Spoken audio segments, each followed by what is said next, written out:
మీకు heart disease తగ్గించుకోవాలంటే ఏం చేయాలి అనేది అనేక మంది అనేక రకాలు చెప్తుంటారు. కొంతమంది ఏమో గార్లిక్ తినమంటుంటారు, కొంతమంది ఏమో తమలపాకులు తినమంటుంటారు, కొంతమంది ఏమో ఇది చేయమంటుంటారు, అది చేయమంటుంటారు.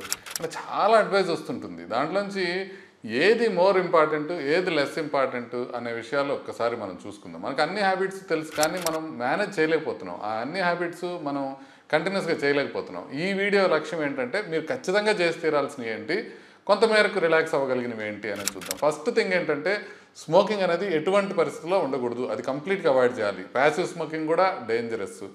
ఈ స్మోకింగ్ ఒక్కటి మానడం అనేది 100%, దాంట్లో ఏం డౌట్ ఉండకూడదు. రెండోది ఏంటంటే ఎల్డిఎల్ కొలెస్ట్రాల్ అనేది బాగా జాగ్రత్తగా చూసుకొని కంట్రోల్ పెట్టుకోవాలా. ఎల్డిఎల్ కొలెస్ట్రాల్ డైట్ లైఫ్ స్టైల్తో తగ్గించగలిగితే తగ్గించుకోవాలా. ఒకవేళ అది కంట్రోల్ కాకపోతే, లేకపోతే మరీ 190 దాటి ఉంటే మనం మెడిసిన్ వాడుకోవాలా. బీపీ మాత్రం ఖచ్చితంగా 130/80 కింద తక్కువ పెట్టుకోవాలి. అది చాలా ఇంపార్టెంట్, చాలా ఈజీ కూడా. అది మీరు ఇలా డైట్ లైఫ్ స్టైల్తో కుదరకపోతే మెడిసిన్స్ రెగ్యులర్గా వాడుకోండి. బీపీ ట్యాబ్లెట్స్కి కొలెస్ట్రాల్ ట్యాబ్లెట్స్ లాగా, షుగర్ ట్యాబ్లెట్స్ లాగా అంత ఎక్కువ సైడ్ ఎఫెక్ట్స్ ఉండవు. తక్కువ సైడ్ ఎఫెక్ట్స్ ఉంటాయి, ఎక్కువ బెనిఫిట్ ఉంటుంది. ఖచ్చితంగా అది కంట్రోల్ పెట్టుకోవాలి. షుగర్ అనేది ఎర్లీగా కంట్రోల్ చేసుకోవాలి. అది రాకుండా అనేది ముందే చూసుకొని ప్రీ డయాబెటిక్ రేంజ్లో ఉంటే మనం దాన్ని కంట్రోల్ చేసుకోవటం ఈజీ, ట్యాబ్లెట్స్ లేకుండా కంట్రోల్ చేసుకోవచ్చు. డయాబెటిక్ రేంజ్కి వెళ్ళిన తర్వాత కొంచెం కష్టపడాల్సి ఉంటుంది. ఆ రేంజ్లోకి వెళ్ళకుండా చూసుకోండి. డైలీ వాకింగ్ 100% చేయాలా, ఒక అరగంట అయితే ఖచ్చితంగా చేయాలా. వెయిస్ట్ హైట్ రేషియో 0.5 కన్నా ఎక్కువ పెట్టుకోవద్దు. అది డీప్ ఫ్రైడ్ స్నాక్స్ పూర్తిగా అవాయిడ్ చేసేసేయండి.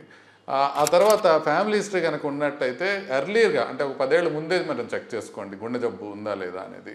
ఇంకా కొద్దిగా ప్లస్ మైనస్ ఉపయోగమైనవి ఏంటి, నిద్ర సరిగ్గా పోవాలా, చాలా ఇంపార్టెంట్. స్ట్రెస్ రిడక్షన్ చేసుకోవాలా, అది కూడా ఇంపార్టెంట్. ఫైబర్ కంటెంట్ ఎక్కువ తీసుకోవాలా, ఫ్రూట్స్, వెజిటబుల్స్, మిల్లెట్స్ తీసుకోవాలా, ఇది కూడా ఇంపార్టెంట్.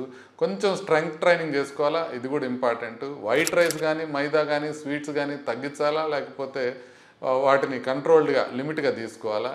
ఎల్పిఏ అనేది, లైపోప్రోటీన్ ఏ అనేది ఎప్పుడో ఒక్కసారన్నా చెక్ చేసుకోవాలా లైఫ్లో. అండ్ బ్లెండెడ్ ఆయిల్స్ తీసుకోండి. ఒకటి కేవలం సన్ఫ్లవర్ ఆయిల్ కాకుండా కొంత మస్టర్డ్ ఆయిల్, కొంత గ్రౌండ్ నట్ ఆయిల్ ఇట్లా కలిపి తీసుకోండి. ఆల్కహాల్ తగ్గించండి. అదేవిధంగా ఫ్యాటీ లివర్ ఉంటే దాన్ని కంట్రోల్ చేసుకోవడానికి ప్రయత్నం చేయండి. ఇవి ఆప్షనల్. ముందు చెప్పినవి డెఫినెట్గా చేయాలి. ఇవి చేశారంటే మీకు గుండె జబ్బు రాకుండా ఉండటానికి చాలా ఎక్కువ ఛాన్సెస్ ఉంటాయి.